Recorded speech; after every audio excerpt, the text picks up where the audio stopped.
Welcome back to the Turf District for episode 108 of the Eskimo Empire podcast. It's our preamble for episode 108, and hey, guess who got in the game today? Yeah, I'm not singing the song, so... Welcome to the Turf District. Thank you for joining us as always. Make sure that you jump over onto our website, yay, eskempire.ca. Find all of our social links there and the new blogs that are going on. And hey, we get to talk about a win! Yay! Yeah, that's exciting. Yeah, exactly. Before I forget, make sure if you need tickets to CFL games, of course now we can say NHL games as they've started, concert events, any of those types of things, make sure that you go over to seatgiant.ca and use the code FIRETRUCKER to help us out and get your tickets at a discounted price. Somebody's already on saying go Argos. Well, I won't agree with you this week. Other weeks maybe, but not this week. All right, who's in the Turf District with me? Let's first slide over to my immediate left. As always, it is Superfan Mike. Nice, wonderful. I like the delay. That was very good. Okay, the Argos fan is nice anyway because they did say haha after I said I won't agree this week. Yes. So that's good. All right, how you doing, man? Well, we won, so fantastic. Excellent. Yeah, exactly. Anytime you can get 2 points in the standings and people that are kind of behind you don't, that's even better. So, yeah, pretty good. Yeah, absolutely. And it has been a good week. Oh, somebody just asked if we have glitter. No, but we do have birthday cake Timbits. Well, what more do you need? Really, I mean, once we start there, winning through pastries. Very good. So, a bit of a stressful game, especially the first bit of the first quarter. Well, the first 5 minutes, right? We talked about it off air. It was a lot like the 2015 Grey Cup where they finally get the offense into the game and starting to go, and we're already down 15 points in this case. Yeah. But after that, we outscored them 42-9. So I think we kind of held our own, even though it made it felt like during the game, what are we doing? We're just screwing up left, right, and center. But yeah. You know, people said, against another team, we'd lose this game. 42-9 against Montreal, that's better than a lot of other teams have done. So I guess that is true. That is true. Leanne just reminded me, yes, we do have sprinkles or glitter. Can you grab that for me? Because I meant to show this off. This has been shown on our Twitter, but Leanne was nice enough to make this for us. Check out that. Ooh, look at those sprinkles. That's some glitter, baby. So that's getting up here in the Turf District before too long. That's lovely. I really like the CFL logo. Well done. All right. Excellent. Thank you, Superfan. Appreciate the Vanna moment. That bad boy right there. All right. Well, let's get to our guest and see a little bit more of what, of course, is going on in the Empire, as they say. Joining us for the first time. Ooh, very nice. It's Matt Mandrusiak. How you doing, man? I'm good. Yeah, thanks for having me here. Yeah, absolutely. Cool. This is fantastic. We're glad you could join us. I see you brought some hardware with you, so that's very nice. Well, you better show them off. Well, I figured it was an appropriate venue, so why not? Usually they're tucked away, but this was a good place. This is an excellent place. For people who, for some reason, may not know that last name, what? Tell us, how did you get the rings? How did that? When did that all come to be? Well, most people don't have any clue who I am, which is fine and good, actually. Most people who are associated or know anything about the Eskimos know my dad, Dwayne. And I've been fortunate enough to grow up around the team for as long as I can remember, me and my brother running around the locker room and having guys like, Henry and Willie Pless and Jed chasing us around and throwing us into steam rooms and cold tubs and all this sort of stuff. But eventually, as we got sort of older and got into the sport a little bit more, started working for my dad and was fortunate enough to be around in 2005 and 2003 when we won. And perks of the job, I guess. Yeah. But, good perks. Yeah, good definitely. Perks, yeah. So, it pays to be part of the family. Yeah, exactly. Your brother's still working for the team? He is, yeah. He's a firefighter as well. That's his full-time job. Nice. Has been on the fire department for the last 6 years now, something like that. But still works part-time. Essentially, his hourly rate, I think he's pretty much volunteering for what he makes. But I mean, still, it's so cool to still be around there. And he got another ring in 15 when they won. That's true. He's up on me at least with 3. My dad's got 11 now, Yeah. so I don't think anyone's catching him. Nobody's catching him. Yeah. He's already onto the toes. That's pretty much. He's moved on. Yeah. What was your role when you were with the team, and then what do you do now? I'm just curious. When we first my brother and I kind of first started working or being paid by the team, we would get $20 a game. I don't know if you guys remember, there used to be this old this big air horn that would go off after like a touchdown or a big play or something. Me and my brother, that was our job, was to turn on the air for the air horn. Oh, nice. So when something happened, something good happened, we'd run back into my dad's equipment room and turn on the air horn. And we started doing that when we were 10 or whatever it was. Nice. But ended up working was hired onto my dad's staff in 1999 as an equipment assistant. And I did that working through school, which, not a bad summer gig. No. Certainly beats, McDonald's or something like that. So worked with him up until the 2005 season. And then figured, I would have loved to have taken over his job and been around long enough to do he's that. gonna outlive us all, He's not going anywhere. So I figured it was probably a good time to start actually looking for something outside of, folding towels and handing out jocks. So, I went to school and ended up actually finishing my business diploma, marketing diploma at NAIT. Wanted to, at the time, Jamie Cartmel was leaving the Eskimos for the Lions, and I obviously have known Dave for a long time and thought that would be a cool gig to slide into. Didn't necessarily work out that way, but I ended up working in the sales department for the Eskimos in 2006, 2007. Right. Wow. And then had for the last almost 10 years now, I've been in the charitable sector. Nice. And currently work for the Edmonton Community Foundation, and really dig what I get to do, and still get to hang around a lot, mostly on game days. But every now and then, I'll come down to locker room and hang out whenever I got a free moment, which isn't often.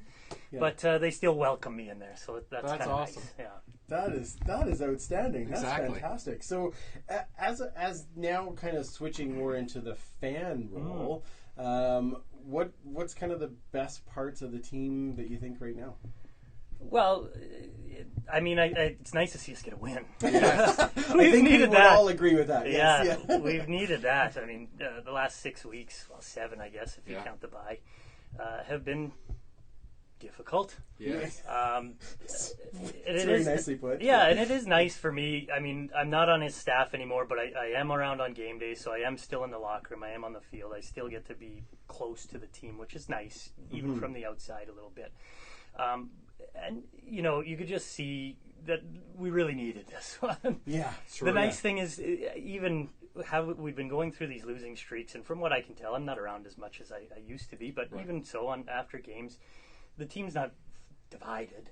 No. They're not yelling. They're not screaming. They're close. They're close. And I think it was, what we did through this first 7 games, we found ways to win. Yeah. And these last 6, outside of maybe that Saskatchewan game, where we weren't, overly good, we've been close. Like it's been one play here or there, just one moment that we could have had it. Right. And I think today was nice to get back on track and see them make some plays, and it was good.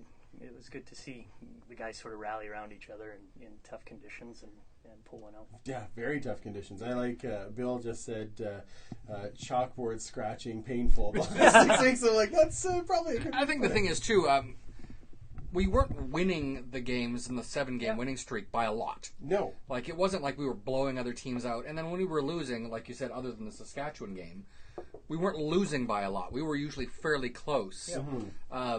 So it didn't, I don't think it would, if we were getting blown out, then I could see the locker room starting to fragment. A lot of finger pointing and offense versus defense versus special teams. But because we were so close, they knew that it was just tweaking. And I think winning this game by, 18 points? 18 points, yep. I think, when you're up 3 scores plus, it's a lot easier for you to sort of say, okay, well, we're supposed to beat this team. We beat them decidedly.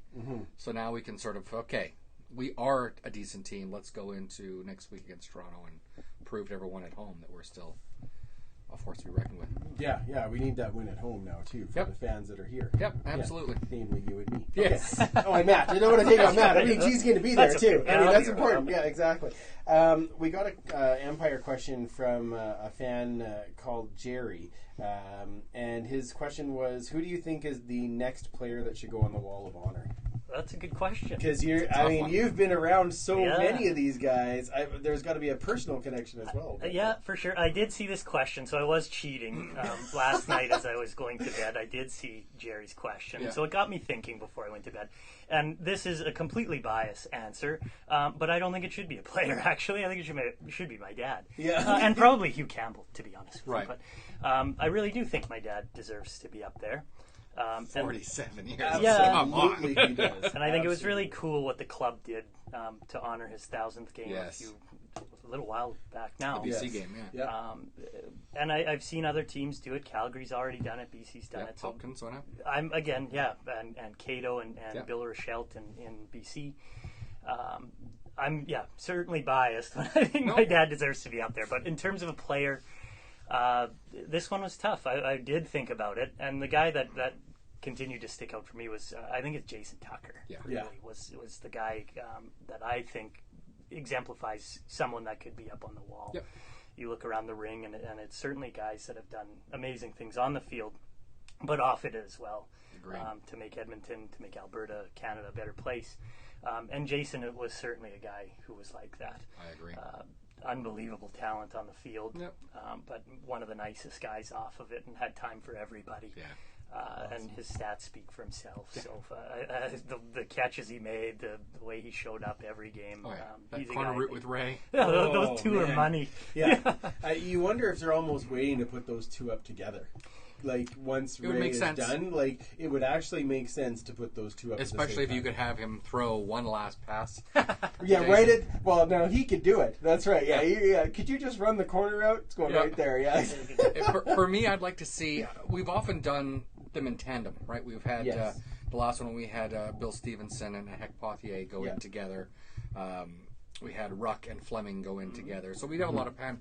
I like the idea of taking someone who's a classic player, a vintage player, going with a modern player. So if it's Tucker, which I think is a great pick, I'd like to see him go on with, say, a Joe Holloman.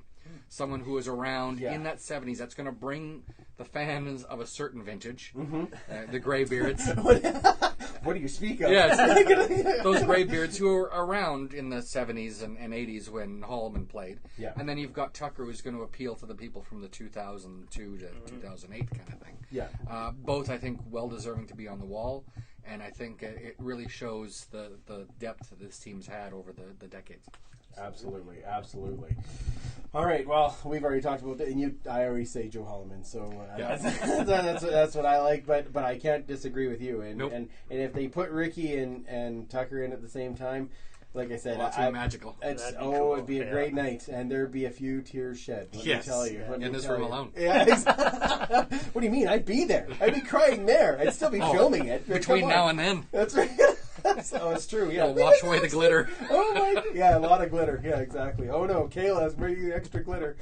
All right. Well, Matt, I really appreciate you coming down to do the show. We've got so much more that we're going to talk about with you on the show. And like I said, thank you for being here. My pleasure. Looking forward to the conversation. It's going to be fun. Great. Superfan, any final thoughts before we get to the show? Well, we've got 6 days between now and the next game, so 5 days between now and the next game. 5. So let's everyone be at Commonwealth on Saturday between 2 and 5 to come to the tailgate. Absolutely, it's going to be a fun time. I think we're doing bread bowl chili, so that's going to be kind of fun. Yes. If it's a cold day, nothing better than a little warm bowl of chili to warm you up, and let's all cheer loud. Let's get as many people into that stadium as we can. All right, absolutely. That's awesome. Hey, nice thumbs up again. I love that. Hey, I saw Cliffy D joined. I wish you could make it to the tailgate, buddy, because we do real cheese curds on our poutine. It's true. That's right. I already got bonus points from him, so I wanted to make sure that I put that in there. So the show is out on Wednesday. We're going to have tons more with Matt. Of course, we're going to run down the Esks win. We're going to run down our out-of-town scoreboard. All of the fun things, of course, our Esks history segment, as always. And we actually got a couple of interviews with some of the guys from the the team in Christoph Malumba Shamanga, or shall I say Hakuna Matata, and also Euclid Cummings. They're a little windy, but there are we did get some chats with them, and they're great guys. So make sure that you tune in on Wednesday. Follow us on Twitter, follow us on Facebook, Instagram, of course, to follow all of Kayla's wonderful pictures, and the website, eskempire.ca, where we're doing all of our blogs and things like that. We will see you on Saturday for the game. Make sure you jump by for the tailgate, as Mike said, and download the show on Wednesday. So we will absolutely talk to you then.